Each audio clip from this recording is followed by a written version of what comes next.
Hak dan kewajiban adalah dua sisi yang tidak dapat dipisahkan dalam kehidupan bermasyarakat. Hak memberikan perlindungan dan jaminan bagi setiap individu, seperti hak atas keselamatan, hak atas pendidikan, dan hak atas rasa aman. Di sisi lain, kewajiban adalah tanggung jawab moral dan sosial yang harus dijalankan untuk menjaga agar hak-hak tetap terlindungi. Salah satunya adalah kasus kecelakaan tragis yang menimpa salah satu mahasiswa Universitas Gadjah Mada atau UGM dengan inisial A. Kita melihat bagaimana hak atas keselamatan seseorang individu dapat direnggut dalam sekejap ketika kewajiban dari pihak-pihak lain, baik pengendara, institusi, maupun pengelola fasilitas umum, diabaikan. Kecelakaan ini bukan hanya persoalan lalu lintas, tapi juga refleksi tentang bagaimana kegagalan menjalankan kewajiban bisa menghilangkan hak orang lain yang paling mendasar, yaitu hak untuk hidup. Selanjutnya, mari kita bahas lebih rinci kasus ini.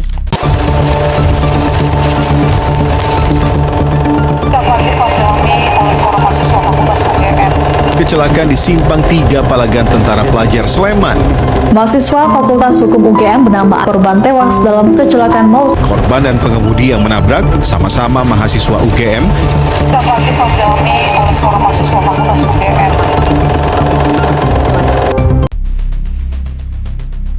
Kasus mengenai seorang mahasiswa UGM berinisial A yang mengalami kecelakaan tragis saat ia mengendarai sepeda motor yang ditabrak oleh mobil yang dikendarai oleh inisial C. Inisial C ini merupakan salah satu mahasiswa UGM Fakultas Ekonomi.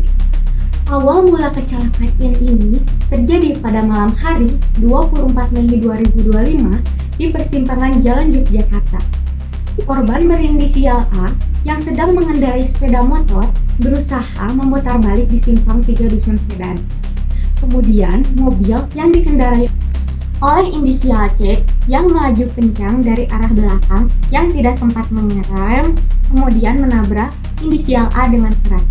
Akibat benturan, korban mengalami luka parah dan meninggal di tempat kejadian. Identitas pelaku berinisial C merupakan mahasiswa Fakultas Ekonomi dan Bisnis UGM angkatan 2022.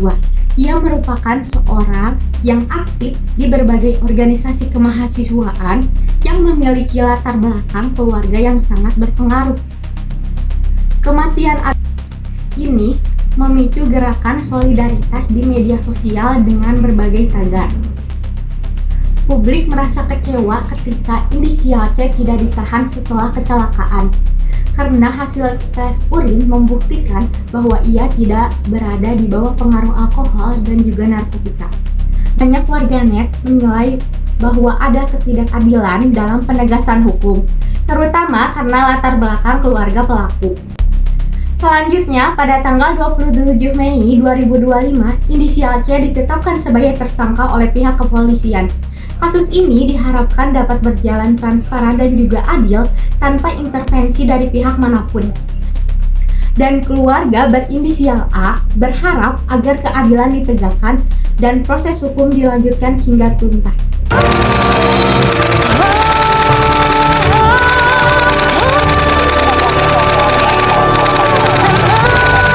Polres Sleman menahan Kristiano Pengarapenta pemindahan penetapan tersangka berdasarkan hasil gelar perkara yang dilakukan pihak kepolisian. Hubungan hak dan kewajiban dalam kasus kecelakaan tragis ini bahwa setiap warga negara memiliki hak-hak dasar yang dilindungi oleh konstitusi, termasuk hak atas perlindungan hukum. Pasal 28D Undang-Undang Dasar 1945, korban sebagai warga negara memiliki hak untuk mendapatkan perlindungan hukum, termasuk dalam hal menjadi korban kecelakaan yang diduga terjadi karena kelalaian orang lain. Yang kedua yaitu hak untuk hidup dan rasa aman.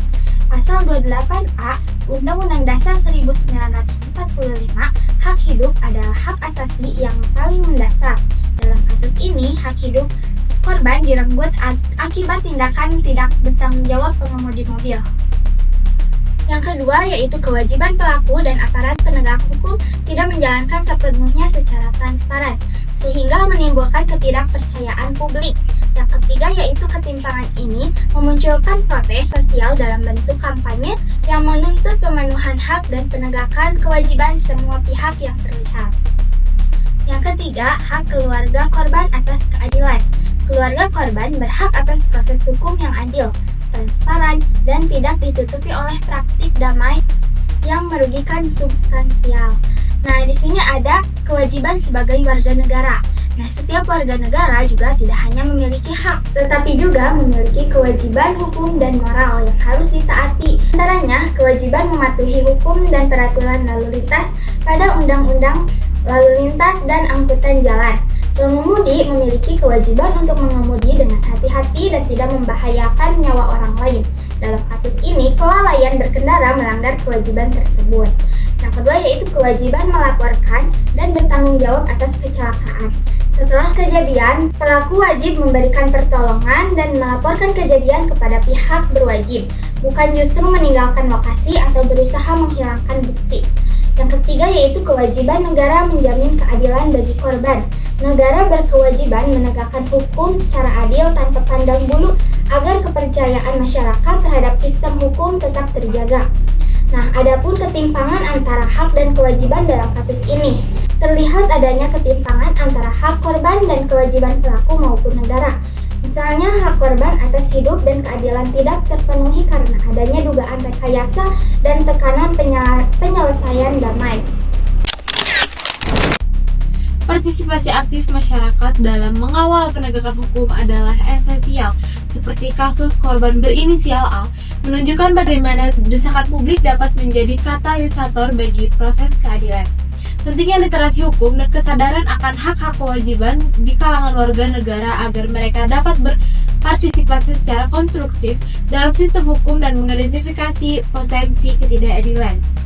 Kasus terhadap korban berinisial A mengajarkan bahwa pelaksanaan hak dan kewajiban tidak bisa dipisahkan dalam kehidupan bernegara. Setiap pelanggaran terhadap hak harus diimbangi dengan penegakan kewajiban yang tegas dan adil. Dalam negara hukum, keadilan harus ditegakkan bukan hanya demi satu orang, tetapi demi kepentingan publik dan nilai-nilai kemanusiaan secara keseluruhan. Kasus ini juga menyoroti kompleksitas penegakan hukum di Indonesia, di mana peran media dan opini publik seringkali memiliki dampak signifikan terhadap proses peradilan. Oleh karena itu, penting bagi semua pihak mulai dari aparat penegak hukum, masyarakat sipil, hingga setiap individu warga negara untuk memahami bahwa keadilan yang sesungguhnya memerlukan integritas, transparansi, dan akuntabilitas dari semua elemen yang terlibat. Tanpa itu, kepercayaan publik terhadap sistem hukum akan terkikis dan cita-cita negara hukum yang adil akan sangat sulit tercapai.